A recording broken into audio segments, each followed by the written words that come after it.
ölənlərin də bizə ehtiyacı var biləsiniz. Bir dənə hədis 2-3 gün bundan qabaq çıxdı, qeyd elədim.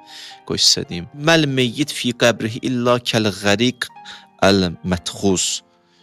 Meyyit, yəni dünyasını dəyişmiş insan qəbirdə bənzəyir suda boğulan insana. Suda boğulan insan necə çalışır, nəsə verir, əlin, kimsə tutsun əlindən, necə can qoyur. Elə bütün vücudu ilə çalışır xilas olsun. Kim əlini uzatsa tutar əlindən ki, təki çıxsın. Deyir, o qəbirdə olan insan o cürədir, qəriqdir.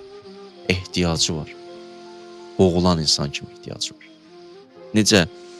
Davamında buyurur, yəntəzir dəvətən. Bir dənə dua gözləyir ki, kimsə ona dua eləsin.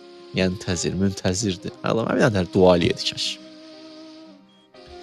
Tələhəquhu min əbihi. Kaş atam dua eləyən, kaş əxihi, qardaşı, o sadiqəllə, kaş dostum məni dua eləyəydi. Fə izə ləhiqəthu. Bir nəfər dua eləsə onu, indi duasını orada Allah işlədə bərzəxdən. Kimsə o dua elədi.